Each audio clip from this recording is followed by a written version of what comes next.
भगवान को सबसे प्रिय क्या है? फूल चढ़ाओ, पुष्प चढ़ाओ नहीं, अपने हृदय का भाव आंखों के अश्रुओं के रूप में चढ़ा दो, ठाकुर जी उसी से प्रसन्न हो जाएंगे। सबसे बड़ा उपहार।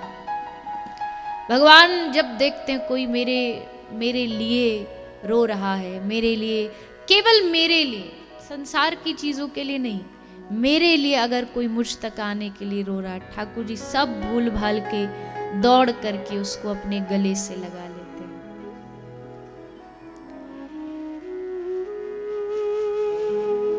जब याद तुम्हारी आती है, मैं तेरे दर पर आता हूं, अपने सुख दुख को हे ठाकुर मैं रो रो तुम्हें सुनाता हूं। फूलों में तुम्हारी खुशबू है, पत्तों में तुम्हारी हस्ती है, पर फूल नहीं है पास मेरे, दो नयन चढ़ाने आया हूं। इसी से ठाकुर जी राजी हो जाते, इसी से प्रसन्न। नहीं आता संस्कृत कोई बात नहीं, नहीं आती वेदों की वाणियां, नहीं आती भागवत जी के श्लोक, कोई बात नहीं, पर बस इतना कह दो, टूटे फूटे जैसे तुम्हारे हैं, अवगुण भरा हृदय है तो भी तुम्हारा है, बुरे हैं अच्छे हैं सब तुम्हारे ही हैं। इसमें ठाकुर जी प्रसन्न हो जाते हैं। और भीतर कमी आए और बाहर हम भक्त बन के भगवान को दिखाएं तो भगवान समझ जाते हैं कि नहीं, ये अभी खड़ा कच्चा है, ये अभी पका नहीं। कौन है इस दुनिया में जिसमें बुराइयां ना हो? और भगवान के पास जाने के लिए जितनी पवित्र आत्मा चाहिए, वैसे तो शायद हम किसी जन्म में भी न बन पाए। अच्छा है, सरकार कोई जो अपराधी होता है ना, उसकी घोषणा कर देती है, अगर ये अपराधी सरेंडर कर देगा तो इसकी सजा कम कर दी जाएगी। बचता बचता घूमेगा और पकड़ा गया तो फिर और ज्यादा सजा मिलेगी। इसलिए दोनों हाथ उठा के सरेंडर, समर्पण।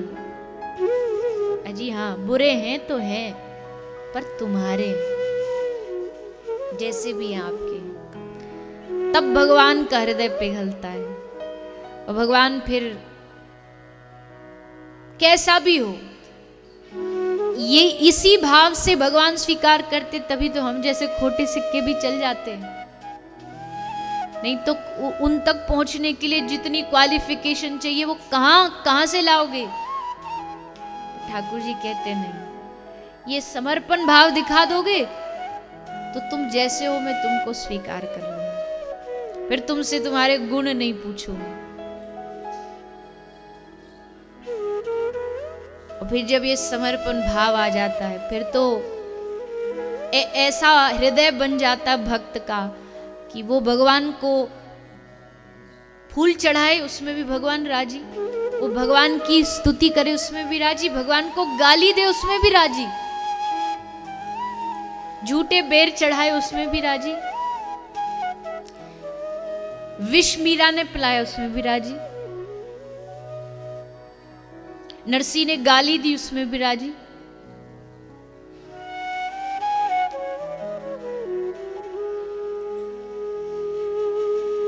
जूनागढ़ प्रांत के भक्त हुए नरसी मेहता जी, बड़े परम भक्त हैं नरसी जी। भक्तमाल में इनकी बड़ी वृहद चरित्र की व्याख्या की गई है श्री नाभा जी के द्वारा। तो नरसी तो सारा जीवन भगवान के गुण गाते आए और कुछ इनको सूझा ही नहीं। एक बार इनकी पत्नी का देहांत हो गया, तो पत्नी का देहांत हुआ, वो थोड़ी विधि विधान में सामग्री चाहिए थी, दुकान से ले आए। दुकानदार ने बोला पैसा, इन्होंने कहा भैया पैसा तो नहीं है मेरे पास, एक काम कर, मेरे पास एक राग है जो मैं भगवान को जब मुझे बुलाना हो तो मैं गाता हूँ। नरसी के पास एक राग था, केदार राग। केदार राग गाते नरसी तो ठाकुर जी आ जाते। ये समझ लो भगवान का ये टेलीफोन नंबर था नरसी के पास, जैसे केदार राग गाए ठाकुर जी प्रकट हो जाए। तो नरसिंह ने कहा भैया मेरे पास पैसा धन तो है नहीं, एक काम करता हूं मैं ये राग उधारी में तुम्हारे पास रख देता हूं, जब तक मैं तुम्हारा पैसा नहीं चुकाऊंगा ये राग नहीं गाऊंगा। अब आगे क्या हुआ? ले आगे उस जूनागढ़ का जो राजा था, उस राजा को कुछ 2-4 लोगों ने जाकर के नरसिंह की बुराई करी। हर जमाने में हर जगह ऐसे लोग तो होते ही हैं।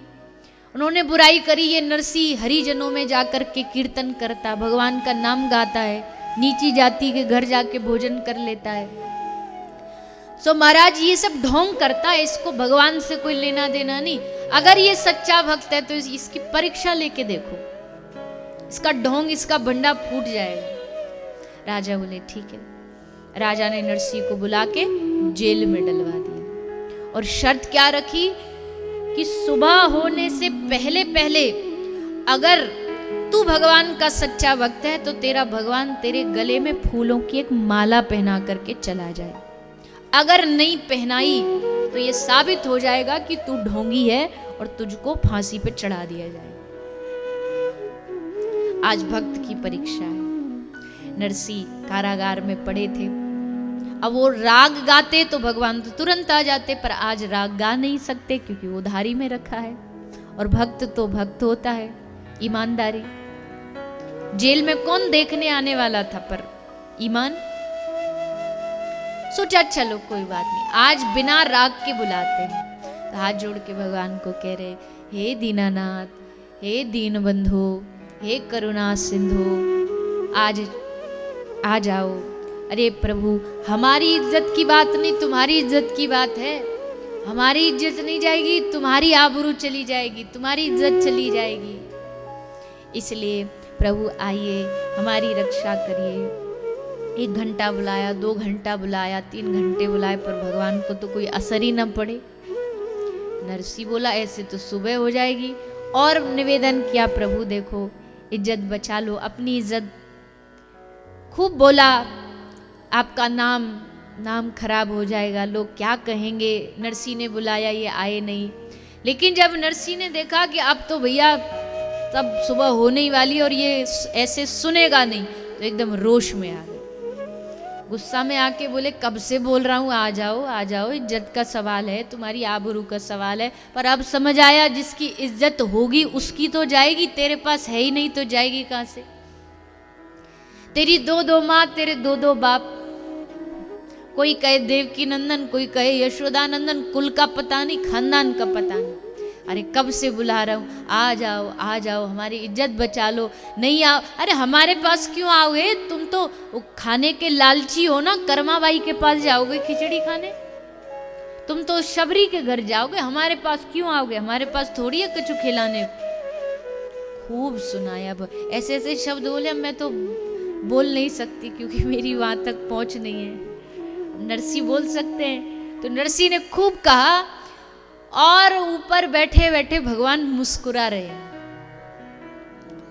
देवता भागे भागे, भगवान वो गाली दे रहा है आपको। भगवान बोले हाँ, कितनी बढ़िया गाली देता है ना ये। देवता बोले हद हो गई, गाली भी कोई बढ़िया होती है? नहीं, अरे देवताओं सच्ची सच्ची बता रहा हूं, इसने खूब कईयों बार केदार राग गाया। दर्शन दो घनश्याम नाथ, मेरी अखियां प्यासी रे, मन मंदिर में जोत जगा दो घट वासी रे। पर देवताओं सच कहता हूं, आज तक इसकी स्तुति में इतना आनंद नहीं आया जितना आज इसकी गालियों में आ रहा है। इसलिए मैं जा ही नहीं रहा कि और सुनूं और सुन लूं और सुन लूं। देवता चरणों में गिर गए। प्रभु आप जैसा कोई नहीं हो सकता। कोई है दुनिया में भगवान जो तुम्हारी गाली में भी मजा खोज लेता हो, तुम्हारी गाली में भी तुम्हारा गुण खोज लेता हो? न जाने कौन से गुण पर दयानिधि रीझ जाते हैं, उनको कब हमारा कौन सा अवगुण भी गुण लगने लग जाए कोई भरोसा नहीं है। देवता बोले प्रभु अब ज्यादा अब गालियों में खो नहीं, बेचारे के प्राण हाथ से धोने पड़ेंगे, अब चले जाओ सुबह होने वाली है। तब ठाकुर जी गए और नरसिंह के गले में भगवान बड़ी सुंदर एक फूलों की पुष्पों की माला पहना करके आए। और जब कारागार का दरवाजा खोला गया और देखा नरसी की यह विनती सुन लो हे दुख ना शीरे, द्वार खड़ा कब से मतवाला, मांगे तुमसे हार तिहारा। तो भगवान ने वो हार गले में पहनाया। राजा ने देखा कि हार गले में है, आकर के नरसी के चरणों में गिर पड़े कि क्षमा करो, हमने एक भक्त का अपराध किया। सब जो बोलने वाले थे सबकी जुबान बंद हो गई।